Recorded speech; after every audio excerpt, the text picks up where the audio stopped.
Welcome to Legacy Sips and Tips podcast with your geeky host, Lindsay Wheeler, where we talk about everything from death, preparing for your future through estate planning, life, the occasional breakup, entrepreneurship, general nerdery, and of course travel, snowboard, and always wine. Welcome to Legacy Sips and Tips with your host, Lindsay, and today we're talking about New Year's, brand new you. What is it, New Year, New You or something? It's ridiculous. I hate that phrase, if you will, because let's just be real. You're not going to change. The New Year's resolutions aren't going to happen. Nothing's going to change in your life. You're going to think that you're going to be in it to win it. And then 3 months later, or not even that, 3 weeks later probably, or 3 days later, you're like, yep, blew that resolution. So do you guys have resolutions? I don't. What I've learned to do is like a year audit, which is kind of cool. I learned this, I think, from Tim Ferriss, where instead of doing resolutions, because most people don't fulfill them, and then they feel bad after they do that. They're like, oh, I don't have the willpower, I don't have this, the ability to do something or make these drastic changes, because we're creatures of habit. This is not going to happen. You're not going to make these drastic changes like you think.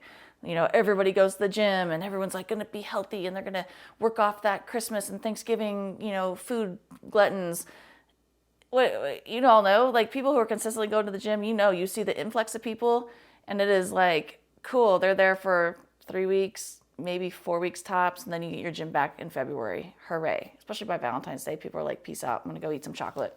So yeah, New Year's resolutions usually don't work, and I think they historically have not worked. I think there's actually like scientific data about how resolutions don't work, and then they make people feel crummy about themselves for not fulfilling their obligations or their to-do list for the new year, or whatever it is. So I've learned to do it like a life audit or a year audit, if you will, going through of like, what did go well? What did I do? What did I accomplish? These are good things that I have done throughout the year. What are things that maybe I can improve for the next year? Not necessarily resolutions, but things like a business, like you're going to do a business audit for your life, like, yeah, I ate pretty good for the whole year, but maybe I could eat a little bit better for the next year. Baby steps, little small incremental things that you're actually able to achieve, as opposed to like, drastic things. You're going to go work out and run 20 miles every day or something crazy like that. Just, commit yourself to small baby steps that are incrementally that you can build upon. Like maybe you'll just go to the gym once a week. Maybe that's a big step, and that's easily achievable. You can make it the time to go once a week.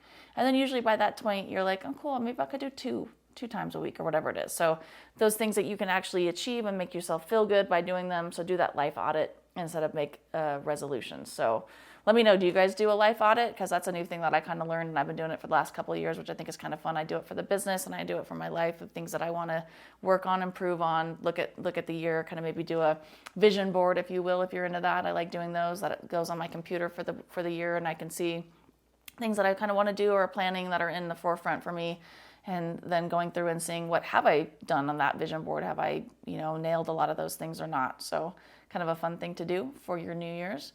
Also, party time. A lot of people like to go out on New Year's Eve, of course, because we're celebrating a new beginning. It's kind of a new thing. We've let the old go, and we're going to do a new thing, a new year, new you, of whatever it is, and people like to celebrate that. So what New Year's traditions do you guys have? Do you go to New York, Times Square, and do that? I've done that one time. That was pretty cool with my grandma. That's how old I am. We didn't stay for the whole thing. We went to the Hojo, the old Howard Johnson, because she likes the clam strips there. I think I was like 13. It was pretty fun, actually. And then all the crowd just started coming, and my grandma was like, we're getting out of here. And I was like, that's fine. My crankiness comes from that side. That's my mother's mother. Makes a lot of sense. She was pretty ornery, and I love her for that. But yeah, so we went to the old Hojo, the old Howard Johnson, got some clam strips, New Year's, I don't know, circa 90-something, early 90s. And then we peaced out before the crowds got there. So I got to see it, but not see it, if that makes sense. Also, it was cold as all get out there, too. So we left that, but I've done traditions. I've gone downtown where I live, done that. That was kind of fun. Also very cold. Sometimes it's not the best environment. Some people get crazy, people get drunk, people get dangerous, people drive. A lot of times I'm like, I'm going to bed. I'm going to bed at 9. I'm over it. I'm tired. And then I'll wake up to a new year, which is kind of fun. There have been times that we have drank too much, or I have not drank too much, and my other friends have, and we usually go snowboarding on the first day of the year, because that's always a fun thing to start the new year with, is a nice snowboarding day. And a lot of my friends have been hungover, and I'm like, I'm good. I contained myself. So that's always fun tradition. I have some great photos from that year. Yeah. So what traditions do you guys have for the New Year's? Are there cultural traditions? Are there new things that people do? I know that China, they celebrate the China New Year, so that's usually comes later on the year, in February than we do in January 1st or December 31st, so it's a little bit different. What else do you guys like to do for the New Year? You guys do that time audit? Do you do New Year's resolutions? Do you do nothing? Are you in bed by 8? Or do you guys stay up and experience it, have that, Old Lang Syne play and have that little New Year's kiss or whatever it is? I don't know what that tradition comes from. Maybe I should look that up. It's kind of interesting. So for wine, of course, we're going to talk about sparklings because it's New Year's. We always toast with champagne. When the ball drops, we hit that 3, 2, 1. We have a nice champagne. And here is a Metacroft. It's a Blanc de Blanc from Napa Valley. I really like this winery. They're great. Boyfriend made wine over there too, so that's always nice. And I just like their stuff. Their stuff's good. It's solid. It's, Sonoma, Napa, good stuff. Don't get me wrong, I'm not a huge fan of Napa, as we all know, but I don't mind their wine. Obviously, it's good. There's Napa for a reason. So always have your sparkling. You can also have your non-alcoholic sparklings. I know the Martinelli's is a big deal, especially with kids. It's fun for them to toast with that and experience that. Or you can just toast whatever you want. Frankly, you can toast with some water. Just toast with something, It's nice tradition to start the new year out, if you will. So that's the wine for this week. Also with the new year comes a lot of baggage, if you will.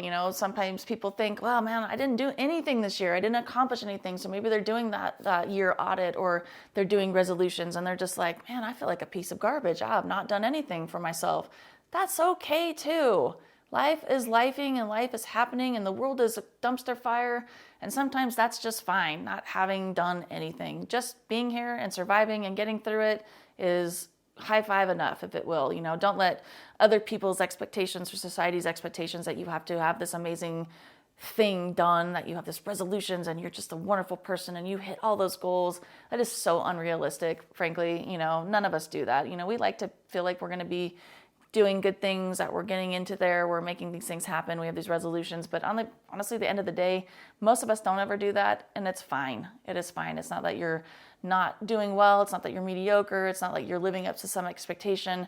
Frankly, like I said, a lot of us are just trying to get by during the day. We're just trying to make it happen. We're trying to work on our businesses. We're working for other people. We're just trying to get by. So don't think that you have to have these crazy lofty goals and that if you didn't hit them, that you're not a good person. You are a good person. You're just living life like the rest of us are. So that's why I think resolutions are kind of crappy too, because then you feel like you didn't do those things and maybe you feel like less of a person or you feel like there's expectations you should have hit and that you didn't. And so I don't really like them for that either. I think they put a lot of pressure on people and we have enough pressure as it is. So we don't need any more additional pressure on ourselves. So if that happens to you, have your grace for yourself that it's okay, and we'll just, you just start a new day. It's like with ADD. It's like some days things don't happen and I didn't do a good job on it, and we just go, well, we're going to try that again tomorrow and see how it goes.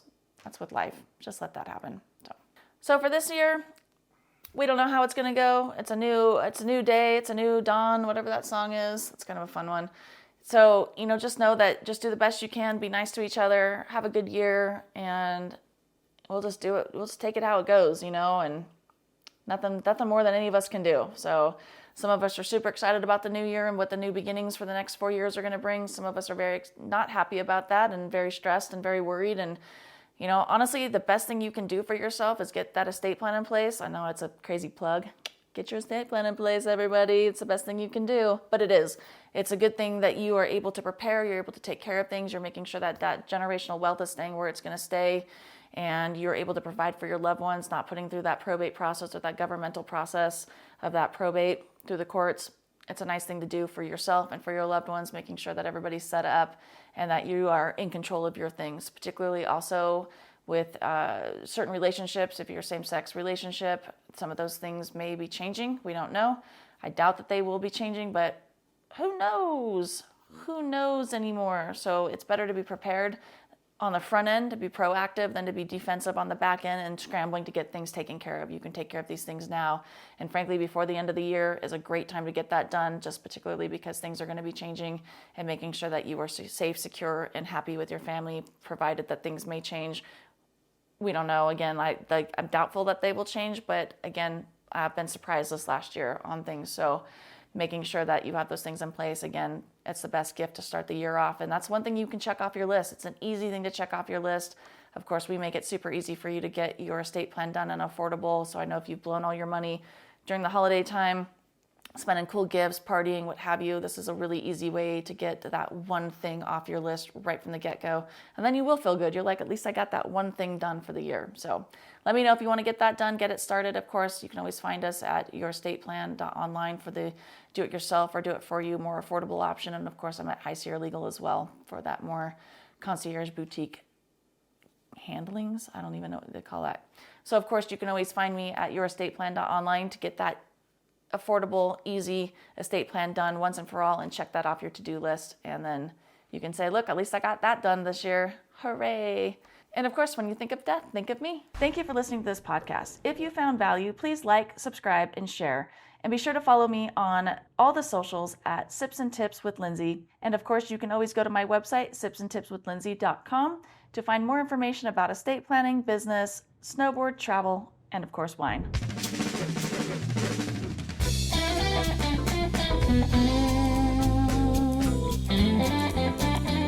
As always, we have to get the legal stuff out of the way. I went to law school, so you don't have to. However, we have to read the special disclaimer that I am not a practicing attorney. I am not your attorney. I am not offering any legal advice in any content or any episode.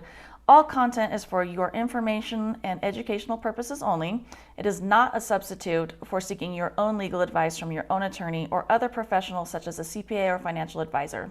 I cannot give legal advice and do not offer any legal services or legal advice, but I do offer some fun and educational content for you to enjoy.